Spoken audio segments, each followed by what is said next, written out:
समृद्धि का रहस्य पूछा तो विद्वान ने बड़ा ही संक्षिप्त उत्तर दिया, समृद्ध विचार।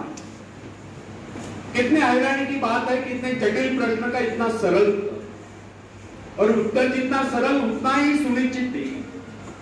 कितनी सरल और सुंदर बात है कि जिस व्यक्ति के विचार समृद्ध होते हैं उसके परिवार में ही समृद्धि होती है।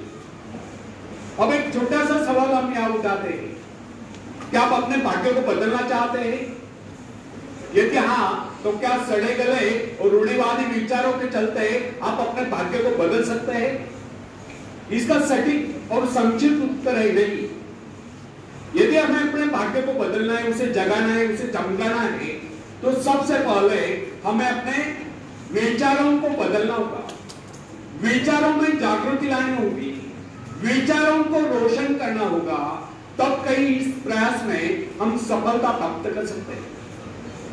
फ्रेंड्स, किसी भी आदर्श को क्रियात्मक रूप देने के लिए आवश्यक है कि आप उस आदर्श अथवा ध्येय को अपने व्यक्तित्व का हिस्सा बना लें। यदि आपका ध्येय अथवा आदर्श आपके साथ बना रहे तो इससे आपको प्रेरणा प्राप्त होती रहेगी। आपने देखा होगा कुछ प्रभु भक्त अपने इष्ट की मूर्ति या कोई चित्र सदैव अपने साथ रखते हैं। यह क्या है? यह अपने इष्ट की स्मृति सदैव अपने साथ बनाए रखने की प्रेरणा। इसी प्रकार हमें भी अपने कर्तव्य एवं लक्ष्य का ध्यान सदा बनाए रखना चाहिए। अपने ध्यान को इधर उधर बिखरने से शक्तियों का ह्रास होता है। फ्रेंड्स, यदि आज शीशे पर पड़ने वाली किरणें एक ही स्थान पर केंद्रित की जाए तो वे इतनी प्रभावशाली होती है कि उनसे आग पैदा हो सकती है, जबकि अव्यवस्थित और बिखरी हुई अवस्था में वे किरणें इतने प्रभावशाली सिद्ध नहीं होती। इसका भी यही कारण है कि जब वे किरणें एक ही स्थान पर होते हैं तो उनके संपूर्ण शक्ति का लक्ष्य एक केंद्र बिंदु होता है। फ्रेंड्स, लक्ष्य साधन के लिए एकाग्रता बहुत आवश्यक है। इधर उधर के अनावश्यक कार्यों में लगकर व्यक्ति अपनी क्षमताओं को नष्ट कर देता है। यदि व्यक्ति का आदर्श स्पष्ट रूप से उसके सामने बना रहे तो इससे उसे प्रेरणा प्राप्त होती रहती है। इसलिए समृद्ध बनने के लिए आवश्यक है कि हमारे मन में निरंतर समृद्ध बनने के विचार बने रहे। यह विचार हमें अपने आदर्श की ओर बढ़ने के लिए प्रेरित करते रहेंगे और हम सजग एवं जागरूक रहकर अपने लक्ष्य साधन के लिए, लक्ष्य प्राप्ति के लिए प्रयत्नशील रहेंगे। सजग रहने से व्यक्ति कभी अवसर नहीं चूकता है। जिस कार्य की सदैव याद बनी रहती है, स्मृति बनी रहती है, जिसके विषय में व्यक्ति सोचता ही रहता है, उसको लेकर नए नए रास्ते में उसके सामने आते रहते हैं। फ्रेंड्स, यह सृष्टि बड़ी ही विशाल और अनंत है। प्रकृति के भंडार असीमित है, उनकी कोई तुलना नहीं है और प्रकृति का ऐसा भी कोई नियम नहीं कि उसके उस भंडार पर किसी एक का अधिकार हो। उस पर सबका समान अधिकार है, मगर उस खजाने को पाने के दावेदार सभी नहीं है। उसे पाने के दावेदार वे लोग हैं जो उत्साही है, जिनमें हिम्मत है, हौसला है, जो आत्मविश्वास है, जिनमें कुछ नया करने की क्षमता है। और कर्मण्य, निरीह, मूढ़ और डरपोक ये आलसी लोगों को न तो उसे पाने का अधिकार है, ना वे उसे पा सकते हैं। यह तो उसे मिलेगी जिसने अपनी भीतरी शक्तियों को जान लिया है। फ्रेंड्स, यदि आप इस सृष्टि का अध्ययन करेंगे तो आपको पता चलेगा कि यह सृष्टि शक्ति के सूक्ष्म सूत्रों में बंधी हुई है। इस प्रकार धीरे धीरे आप अपने हृदय की महान शक्ति की उपस्थिति को समझने लगोगे। अभाव आपको कभी हताश न कर सकेंगे, वे आपको अपने अंधकारपूर्ण जाल में फंसाने में समर्थ न होंगे। हमारी संस्कृति का संदेश भी यही है कि आप अपने व्यक्तिगत चेतना को जितना विस्तृत करेंगे, अपने आप में महान स्फूर्ति का अनुभव करते जाएंगे। पर ब्रह्म के साथ तादात्म्य स्थापित करने वाली स्फूर्तिदायक चेतना ही वास्तव में सुख है और इस चेतना के क्षीण होने का नाम ही दुख है।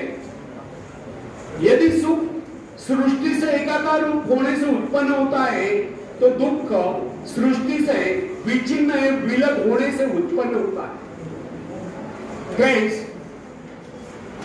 जो व्यक्ति अपने आप को इस सृष्टि की विशाल चेतना का अंश मानकर नहीं चलता, उसे ऐसा प्रतीत होता है कि वह संसार में अकेला है, अनंत अस्तित्वपूर्ण समुद्र में भटकती हुई एक इकाई है। अकेलेपन का यह विचार व्यक्ति को असहाय और बेसहारा बना देता है। वो अपने अस्तित्व को क्षुद्र समझ लगता है, वो अपने आप को नितांत असहाय अनुभव करता है। इस प्रकार की परिस्थिति में ही दुख का जन्म होता है। जब जब भी व्यक्ति अपने आप को सृष्टि से अलग कर लेता है, तब तब वह दुख उठाता है।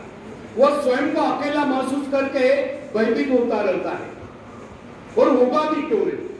सृष्टि से नाता तोड़कर उसने स्वयं को अकेला जो कर लिया। इसके विपरीत जिस व्यक्ति ने सृष्टि से अपना संबंध जोड़ रखा है और तारतम्य बनाया हुआ है, वह कभी स्वयं को अकेला नहीं समझता। उसे ऐसा अनुभव होता है कि प्रकृति, निसर्ग उसका सहयोग कर रही है। वो अपने आप को समृद्ध अनुभव करता है, क्योंकि प्रकृति के प्रति उसका दृष्टिकोण मित्र भाव का होता है। वो विराट सत्ता का एक अंश दिखाई देता है। यही भाव व्यक्ति में शक्ति और आत्मविश्वास पैदा करते हैं। आत्मविश्वास क्या है? अपने भीतर मौजूद शक्ति का एहसास ही आत्मविश्वास है। जो व्यक्ति अपने आप को सृष्टि से अलग कर लेता है, वह आत्मविश्वास से हीन रहता है। उसे प्रकृति के प्रति, निसर्ग के प्रति कभी स्नेह भाव नहीं होता है। वो प्राकृतिक प्रक्रिया को अपरिचित और अपने प्रति षड्यंत्र मानता है। ऐसी स्थिति में प्रकृति के अनंत धन स्रोत, अनुपम सौंदर्य एवं समाप्त न होने वाले खजाने उसके लिए नहीं रह जाते। जिसे स्वयं पर विश्वास नहीं होता, वह किसी पर भी विश्वास नहीं करता। उसे ऐसा लगता है कि सब उसके दुश्मन है, सब उसका अहित चाहते हैं। अब आप ही बताइए कि ऐसा व्यक्ति अपने आप को समृद्ध कैसे अनुभव कर सकता है, जिसका अकेलापन और अविश्वास उसमें हीन भावनाएं पैदा कर देता है। ऐसा व्यक्ति कभी भी अपने भाग्य का निर्माण नहीं कर सकता। फ्रेंड्स, प्राय लोग ऐसे कहते सुने जाते हैं कि संसार की रचना इस प्रकार हुए कि यहाँ केवल कुछ लोग धनी और समृद्ध रह सकते हैं। शेष लोगों को अनिवार्य रूप से साधनहीन, निर्धन और दूसरों का मोहताज रहना पड़ता है। उनके विचारों में सृष्टि में सुख समृद्धि के साधन सीमित होने के कारण सभी लोग समृद्ध नहीं रह सकते। परंतु ऐसा सोचना कदापि उचित नहीं। वस्तुतः प्रभु ने इस सृष्टि को अत्यंत संपन्न और सब प्रकार से पूर्ण बनाया है। मनुष्य की आवश्यकताओं की पूर्ति के सभी पदार्थ इस धरती पर उपलब्ध है। यदि कोई इस निधि का प्रयोग नहीं कर पाता है, वह जगत नियंता क्या कर सकता है? फ्रेंड्स, कहावत प्रसिद्ध है, आप घोड़े को पानी तक ले जा सकते हैं या पानी लाकर घोड़े के सामने रख तो सकते हैं, परंतु उसे पीने के लिए विवश नहीं कर सकते। यदि घोड़े को प्यास लगी है तो पानी पीकर प्यास तो उसे ही शांत करनी होगी। अपनी गर्दन को झुकाकर पानी में मोह तो उसे ही डालना होगा। प्रकृति को दोषी ठहराने में और वास्तविकता में कितनी भिन्नता है, इसका एक उदाहरण याद है, एक वानगी याद है।